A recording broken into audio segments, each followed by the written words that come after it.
ध्यान दे, इसे नजरअंदाज करना ऐसा ही होगा जैसे चिड़िया के चुग जाने के बाद खेत की रखवाली करना। यह दिव्य स्तोत्र आपको फिर नहीं मिलेगा। जय श्री राधा कृष्ण। क्या आप भी हर रोज लाखों की भीड़ में भाग रहे हैं, लेकिन अंदर से बहुत कुछ छूट रहा है? एक ऐसी शांति जो आपके पास होकर भी आपसे दूर है?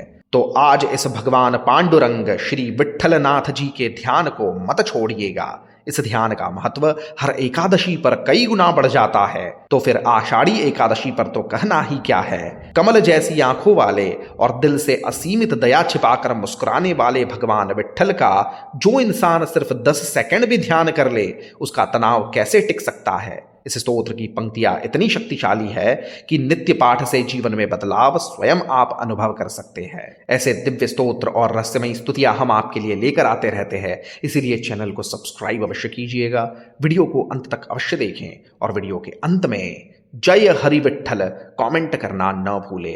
ऐसे रहस्यमय स्तोत्र अपने संबंधी जनों से साझा अवश्य करें। आइए सुनते हैं पांडुरंग श्री विट्ठल स्तुति। ओम पांडुरंग स्तुति। समचरण सरोजम सांद्र नीलांबुदाभम जघन निहित पाणिम मंडनम मंडनानाम तरुण तुलसीमाला कंधरम कंजनेत्रम सदयधवलहासं विट्ठलं चिन्तयामि। समचरण सरोजं सांद्रनीलांबुदाभं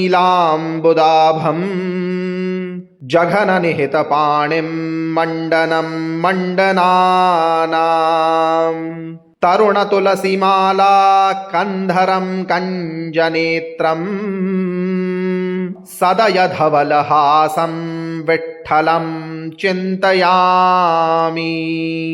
समचरण सरोजं सांद्रनीलांबुदाभं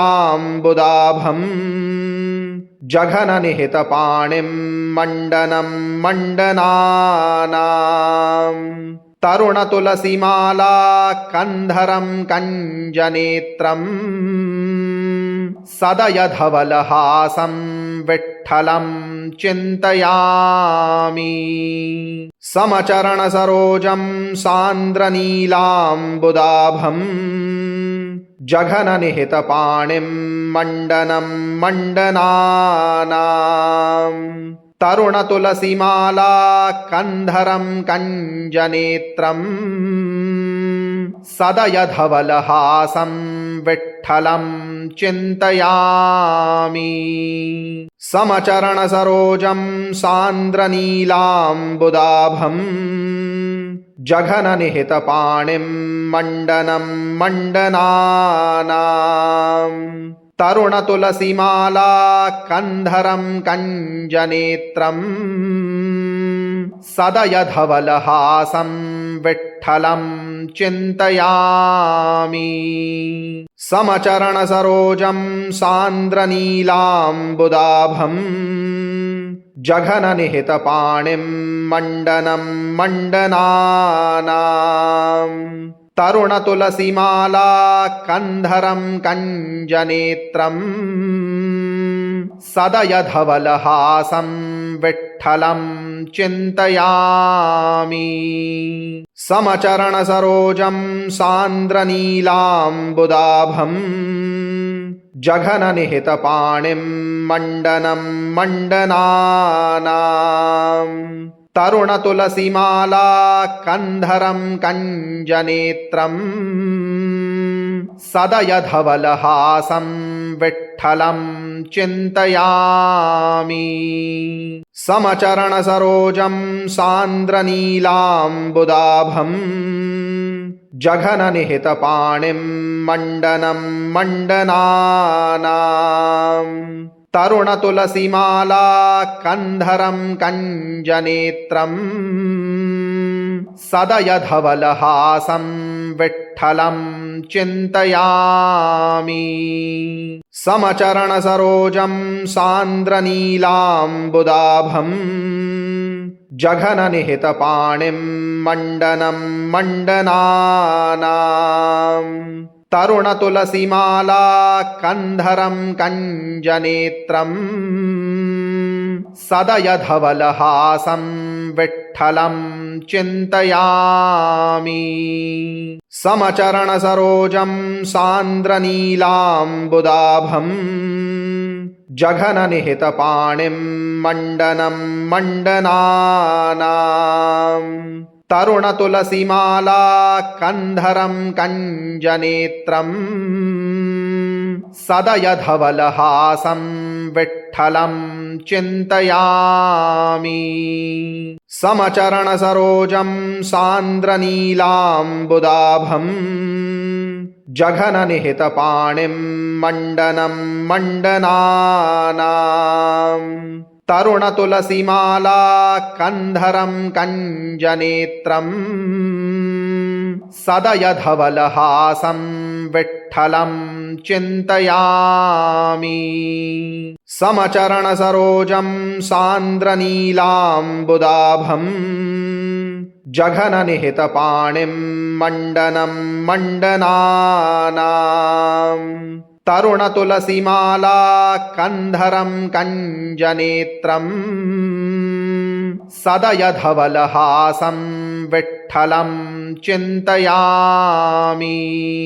समचरणसरोजं सान्द्रनीलाम्बुदाभम् जघननिहितपाणिं मण्डनं मण्डनानाम् तरुणतुलसीमाला कन्धरं कञ्जनेत्रम् सदयधवलहासं विठ्ठलं चिन्तयामि। समचरणसरोजं सान्द्रनीलाम्बुदाभम् जघननिहितपाणिं मण्डनं मण्डनानाम् तरुणतुलसीमाला कन्धरं कञ्जनेत्रम् सदयधवलहासं विठ्ठलं चिन्तयामि। समचरणसरोजं सान्द्रनीलाम्बुदाभम् जघननिहितपाणिं मण्डनं मण्डनानाम् तरुणतुलसीमाला कन्धरं कञ्जनेत्रम् सदयधवलहासं विठ्ठलं चिन्तयामि। समचरणसरोजं सान्द्रनीलाम्बुदाभम् जघननिहितपाणिं मण्डनं मण्डनानाम् तरुणतुलसीमाला कन्धरं कञ्जनेत्रम् सदयधवलहासं विठ्ठलं चिन्तयामि। समचरणसरोजं सान्द्रनीलाम्बुदाभम् जघननिहितपाणिं मण्डनं मण्डनानाम् तरुणतुलसीमाला कन्धरं कञ्जनेत्रम् सदयधवलहासं विठ्ठलं चिन्तयामि। समचरणसरोजं सान्द्रनीलाम्बुदाभम् जघननिहितपाणिं मण्डनं मण्डनानाम् तरुणतुलसीमाला कन्धरं कञ्जनेत्रम् सदयधवलहासं विठ्ठलं चिन्तयामि। समचरणसरोजं सान्द्रनीलाम्बुदाभम् जघननिहितपाणिं मण्डनं मण्डनानाम् तरुणतुलसीमाला कन्धरं कञ्जनेत्रम् सदयधवलहासं विठ्ठलं चिन्तयामि।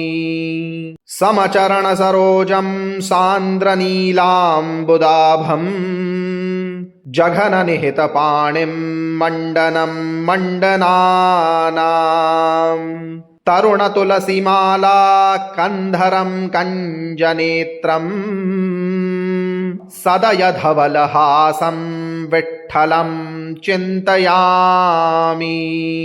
समचरणसरोजं सान्द्रनीलाम्बुदाभम् जघननिहितपाणिं मण्डनं मण्डनानाम् तरुणतुलसीमाला कन्धरं कञ्जनेत्रम् सदयधवलहासं विठ्ठलं चिन्तयामि।